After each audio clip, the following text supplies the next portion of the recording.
Hey everyone, Curse Deck Builder here, making our way to 10,000 decks assisted, and here we are with Curie Emergent Intelligence, a mono blue Voltron style deck that has themes of artifacts, artifact copying, transformation, card draw. It's kind of like an all-in-one basket with a really cool commander.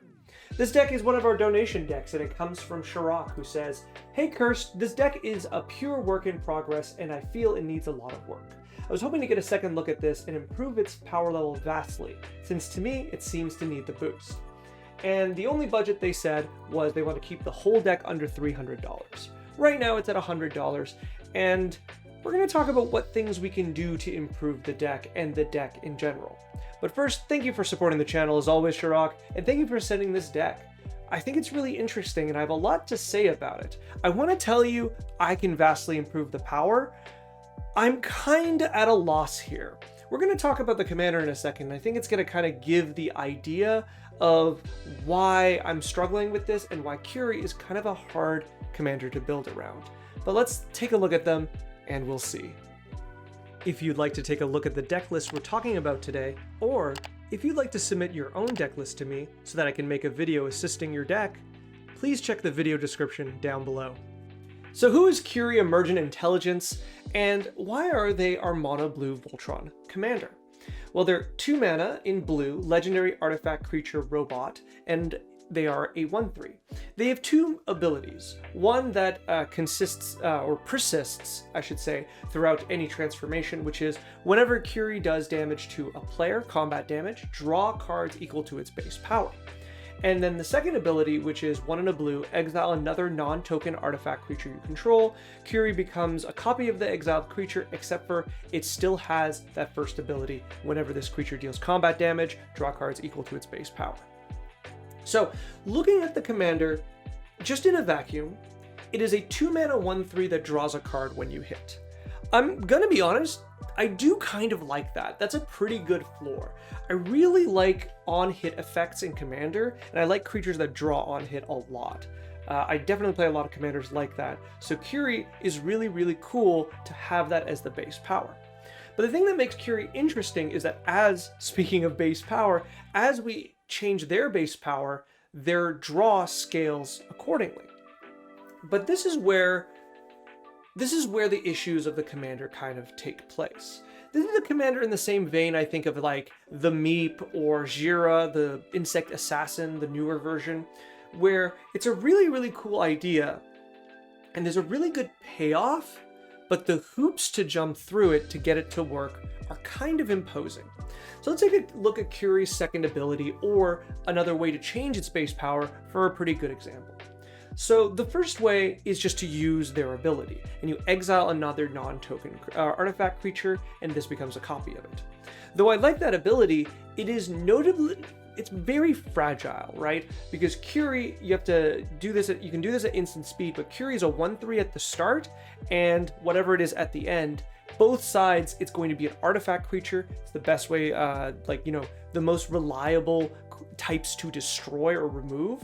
And your opponents are invested that once you use this ability and you've exiled an artifact creature, therefore you've gone into card disadvantage, they are very much incentivized to destroy Curie or exile them or whatever, even bounce them, so that you don't get the card draw and you've paid mana, you're down on cards, and you're in a really bad position. They're also incentivized because if you make this into like a 7/7 and you hit someone and draw 7 cards, you're going to get way ahead and your opponents are going to really regret not taking care of Curie beforehand. What is the other way we can kind of mess with this? Well, we've got spells that can change their base power. And though there's a few others that are enchantments over here, I want to specifically look at the instants, these transformation instants. And I want to look at Behind the Mask as the example, because I think this is the poster child of what the problem is. Behind the Mask is a 1 mana instant that turns your artifacts or an artifact or a creature into an artifact creature, so it can animate artifacts or just turn creatures into artifact creatures. That makes it into a 4/3. And then it additionally has if you use Collect Evidence 6, it makes it a 1/1, which means you can target your opponent's creatures and make them into 1/1s. Like, think of the utility of this spell. This spell does so much, and it's just 1 mana. So people who may not have seen this card or aren't familiar with Magic might look at this and go, wow, this is such a strong card. And that's the problem, right? Is that it isn't. Is that a lot of these cards, a lot of these transformation cards, are just not very strong. You can see when you flip through them, like, Wizards of the Coast is trying to attach so many different things, you know, whether it make them 5/5s, whether it has cycling on it, whether it gives it 4/4 flying and hexproof. Like, they're giving so many all creature types and flying. They're giving so many abilities to this transformation ability. And Suit Up is the only one with like a draw card. And even then, like, all of them are just really weak. They're weak because they're incredibly easy to interact with, both before and after, both on the stack, both as the creature and as the spell. Like, there's so many points of interaction for your opponents to interfere with these cards, and that makes them, you know, very fragile. After that, the next problem is they don't stack. You don't use Serpentine Ambush to make them a 5/5 and then use Startling Development, because it doesn't make them a 9/9, it just shrinks it back down into a 4/4. So these cards don't stack well together. And unless you know, are using it specifically with your commander or using it to like block or destroy a creature, well, you're kind of card disadvantaged, because once that card is used, it's gone. It doesn't replace itself, it doesn't make a body, it's just gone. So these cards aren't very strong, and yet they are one of the most reliable ways to get Curie to hit and to draw us cards. And that's kind of the problem, is that when we have a deck where we have to kind of, I don't know, like we're putting like 10 to 15% of it towards, you know, making Curie into a different threat outside of Curie, and then another 10 to 12% that's just going to be making Curie with their ability into a threat, and all of this is, you know, dependent on Curie staying alive. We have a lot of, you know, polarizing hands, let's say. We have a lot of situations that if we lose Curie or draw the wrong half of our deck really doesn't do anything. So this is the main struggle of Curie. There's just not much we can do. And I'm going to preemptively suggest the not fun answer. There's 2 not fun answers. The not fun answer of powering up the deck is like putting Rhystic Study, but I'm going to suggest that anyways. But the other not fun answer, which is still fun to me, is that Curie just can't be the commander. And instead of saying that, you know, okay, just it's not going to work, I would build Curie as like a secret commander, if you've ever played one, where the commander is within the deck and you aim to pull it out of the deck every time. And so you use cards like tutors, artifact tutors, creature tutors, whatever colors you add to this to pull Curie out and ensure that Curie is always on the battlefield. Also, by adding colors like black, we have other ways to reanimate Curie, other ways to get Curie back, which might make it a bit easier and a bit more interesting to play.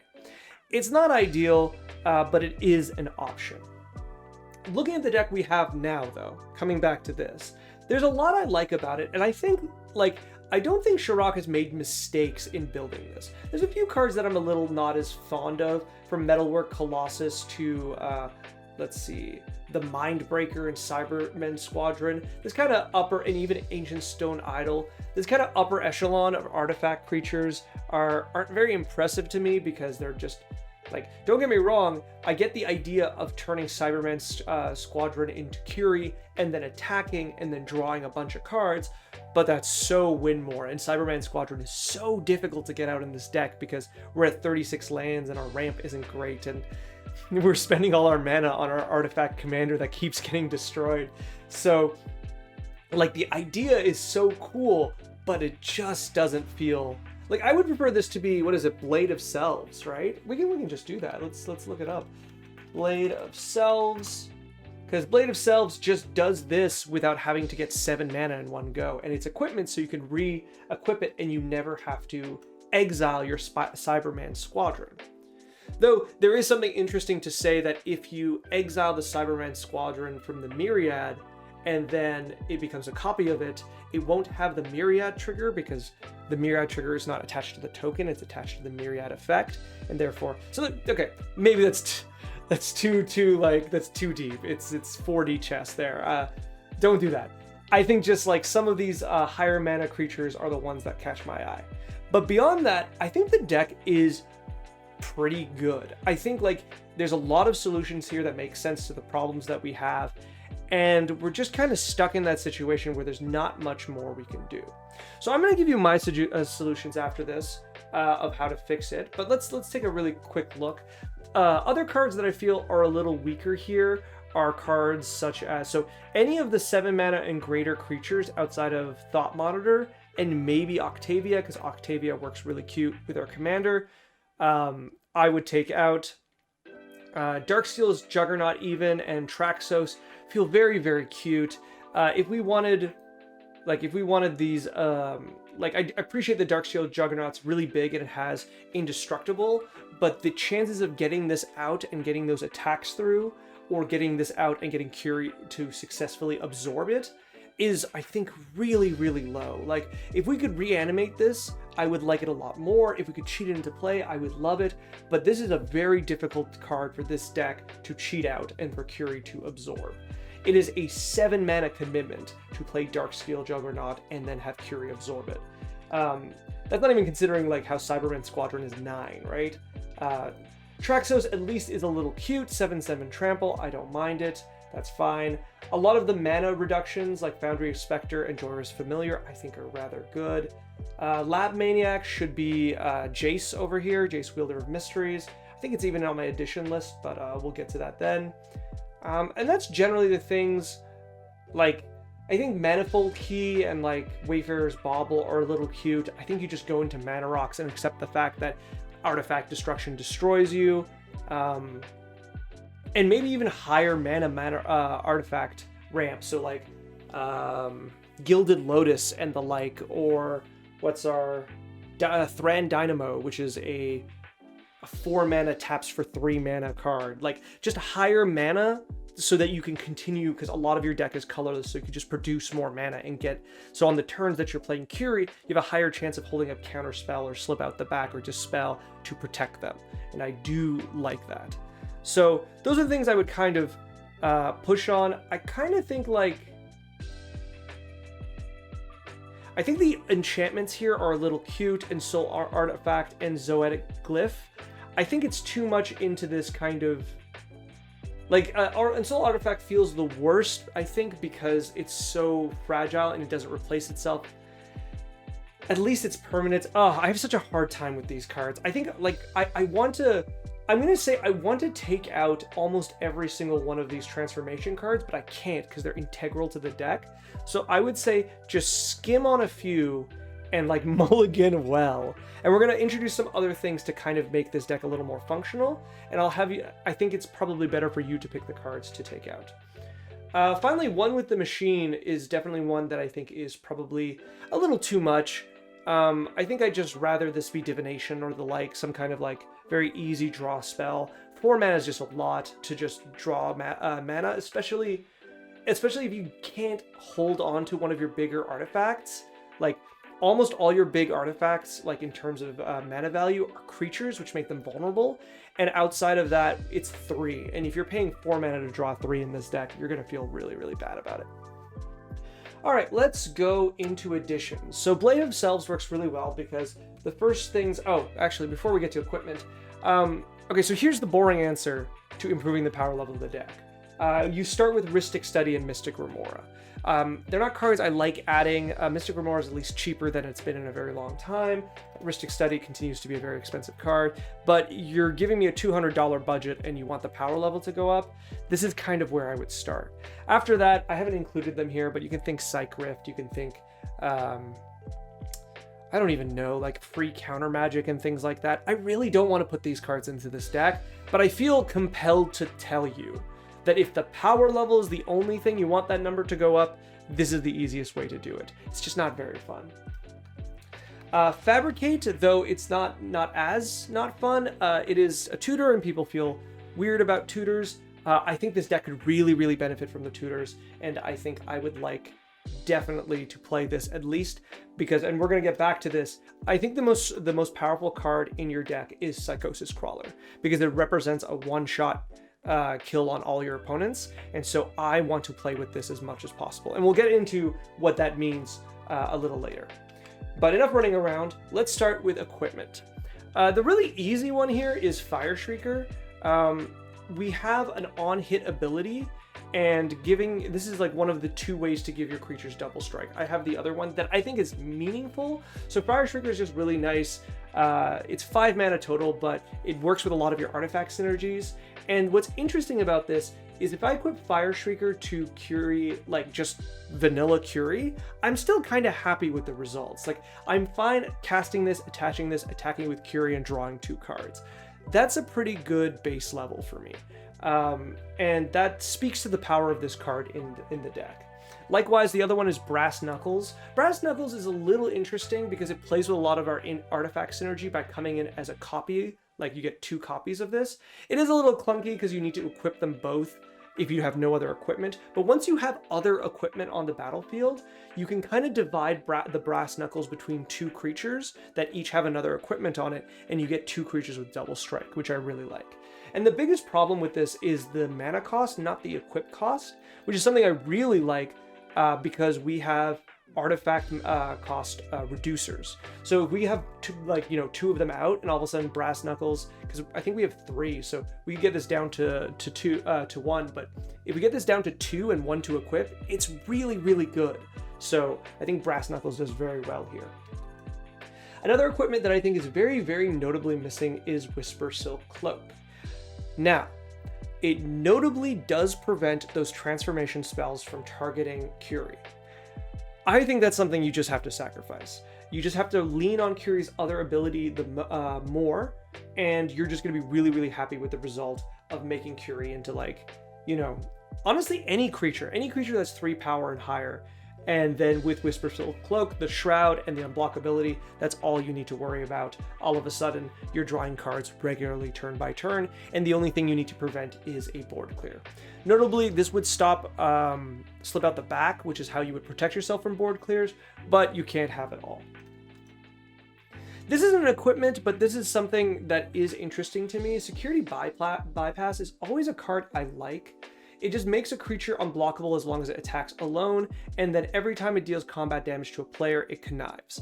Now, that second line of text isn't as impressive with Curie because 1, the +1/+1 counters don't change anything, but 2, you don't really particularly care about more draw because Curie represents draw, like a ton of draw.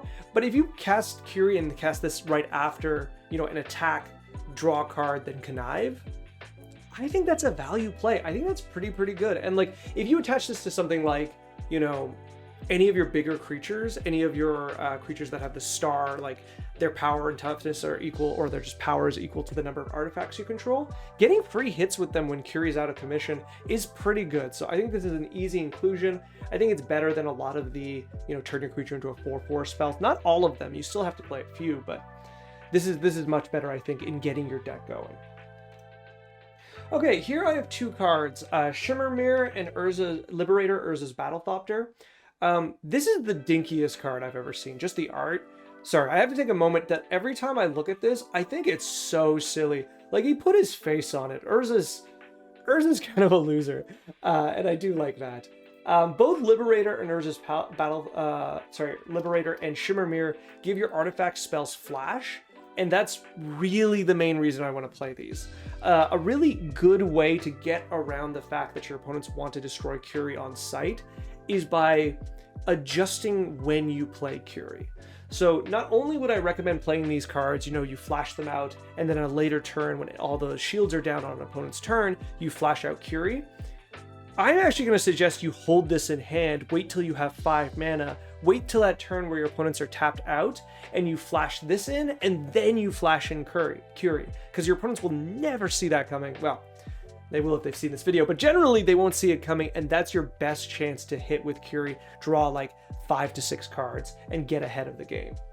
Liberator is obviously a little better, because it just it becomes a threat as you play the game, but either way, you're playing them for the flash abilities. Looking at a few other cards that have something tangential to do with our theme, Wizard class, I kind of like. Maybe I would suggest this over the Artifact draw, because this is 4 mana draw 2, but you still get the first level of the Wizard class. No maximum hand size. On level 2, you draw 2, and level 3, whenever you draw a card, put a +1/+1 counter on target creature you control. Now, I know what you're saying. Curie's ability doesn't care about +1/+1 counters. I'm still going to suggest this is probably good enough. I think I would like to diversify the way you create threats, and having just a few creatures out that are generally weak and having Wizard's class on level 3 and hitting with Curie once can turn those creatures into threats that even if your opponents remove Curie, you kind of get to keep them. And I do particularly like that. Another one that I think is really interesting is Alandra, Skydreamer. This is a card that used to be a lot more expensive, but then got reprinted, and I do really like her. The fact that she's got 2 like relevant abilities, you know, draw the drawing 2 cards, and you get a 2/2, and then every time you draw 5 cards, you get a huge bonus. Now, I get the timing on this card is a little weird because, you know, when you draw that many cards off Curie, you've already hit, and therefore the +X doesn't matter as much. But if you use the double strike cards, if you use the first strike card, if you draw extra cards, which this deck is pretty good at doing prior to combat, and you can draw 5 cards, this is a very dramatically powerful card. Because something to consider is there's a lot of situations where you will start your turn with like 15 cards in your hand because of the previous attack and a no maximum hand size card, and then you draw for your regular draw for the turn, and that means you just need to draw 4 more cards. And maybe that's a ridiculous thing to say out loud, just to say you just need to draw 4. But because this doesn't say how many cards you've drawn this turn, X is instead the number of cards in your hand, it just gets so much more powerful. So when you have 20 cards and you trigger this, your creatures are all basically lethal. So this is pretty good. I do like it. Being able to trigger the second ability repeatedly is good. And if you have the means to constantly keep this around, protect it, or when your commander goes away, keep her around, I think it's going to be a very powerful kind of backup plan in your arsenal. Okay. So let's talk about the deck, let's talk about cloning, and let's talk about Psychosis Crawler. So here's the thing. Psychosis Crawler is the best creature in the deck by a wide margin. With Psychosis Crawler, not only as something you can absorb into your commander, and like it becoming very, very huge, and basically every hit doubles your hand, and then your opponents take that much damage. It's also good just kind of standing around. It's just, if you have it to the side, if you have it like, you know, attacking, not attacking, it doesn't matter. In a deck that threatens to draw 7 to 8 cards a turn, this card is just really, really, really good. So I want to start cloning it. And these cloning effects are interesting because they're very useful almost at any point of the game. Because first of all, the first thing I want is I want separate copies of Psychosis Crawler. And Phyrexian Metamorph is the only one that can't clone our commander. So actually, if I remember correctly, our commander, we gotta go back a lot of cards. When our commander becomes a copy of a creature, it doesn't keep its name and it doesn't keep its legendary status.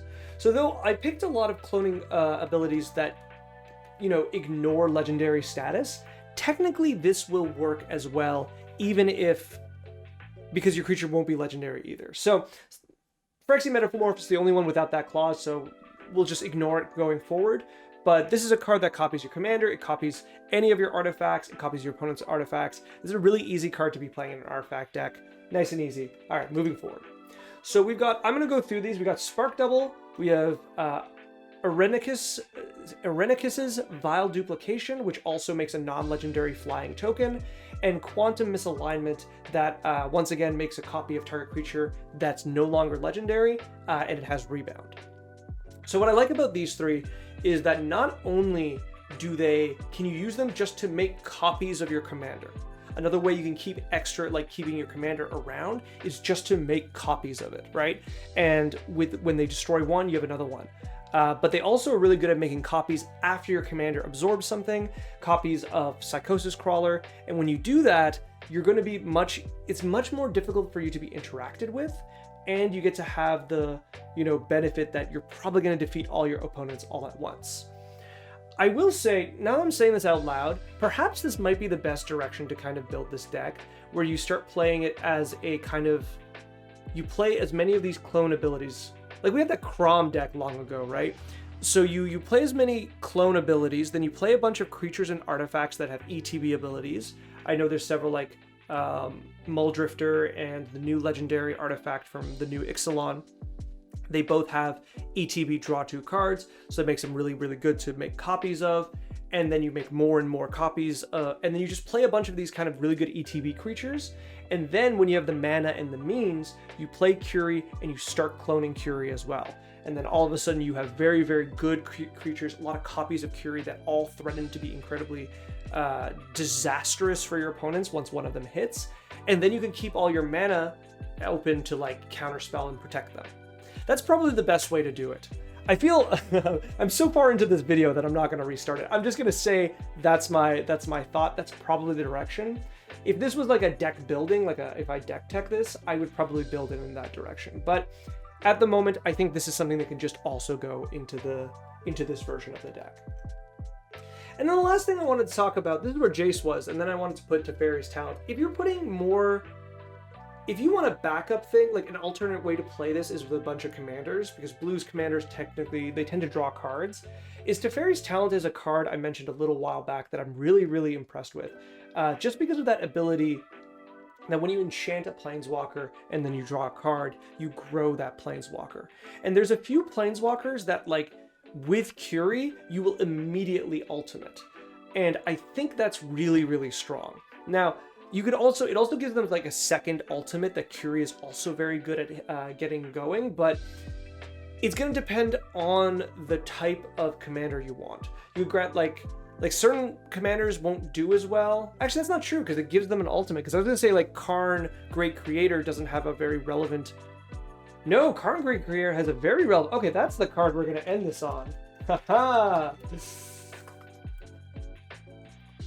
Now we're back to 4D chess, but I like it this time. All right, so Karn the Great Creator. Not only is this just a really good card to be putting in your deck and very relevant, it has abilities that we really do care. Notably, you can turn your non-creature artifacts into creatures and then copy them with Curie. So you'll have creature versions of your non-creature artifact, and they'll keep will they keep the base power and toughness? That I don't know. That you'll have to look up. But I think so, because they have otherwise no base power and toughness. Their power and toughness becomes equal to its mana value. So that's their base power and toughness, right? Right? I don't know. But the main thing I really, really like about this, outside of its passive, is the -2 that lets you bring a card from exile back into your hand. You know what cards go into exile? The cards that Curie exiled and becomes copies of. This is good. This is very, very good. Okay, this is the main edition, let's say. And at this price, it's a very good main edition, I would say as well. So I would start here. I would decide whether or not to go into kind of cloning or ETBs or go into Planeswalkers. I think they're both kind of fine ideas, but either way, I think I would play Karn. I think this is the single card that just improves Curie the most. And still, it's just one card.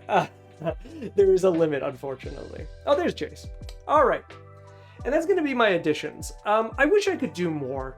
Curie is just such a difficult kind of commander because I want to be very optimistic on what they can do.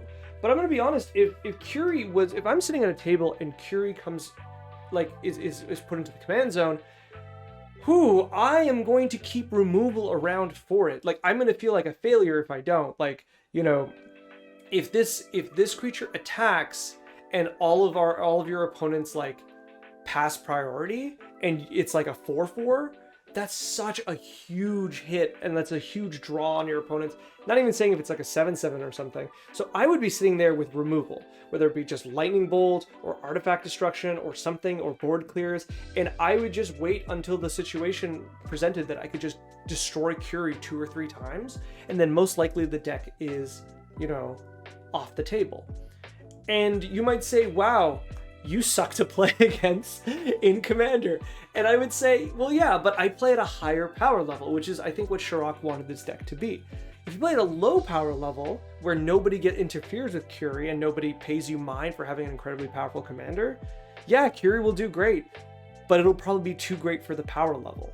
And that's just going to be the situation. So, though I like some of the suggestions I put in, I don't know how feasible this deck is, but I'd love to be proven wrong. Shirok or anyone else, if you playtest this deck and you find a way to make it work, I'm very interested in hearing. And if you have some like even more 4D chess cards that I haven't thought of, please put in the comments below, because like, you know, I'm not one to say that I know everything about the game. Like, just because I think it's unplayable or unfunctionable as a commander doesn't mean that's very true. Unfunctionable is a word, don't look it up. All right, thank you so much, Shirok. Thank you for the deck. Good luck and happy deck building. Thank you so much for watching. This video is brought to you by viewers like you and people on my Patreon. If you'd like to send me another draft of this deck, or any deck, there is a link in the video description down below. And if you'd like to make your deck one of my donation decks I work on, there's a link there too. Finally, if you'd like to like, comment, subscribe, I would be very appreciative. It helps the channel quite a bit. Thank you and good luck in brewing and building.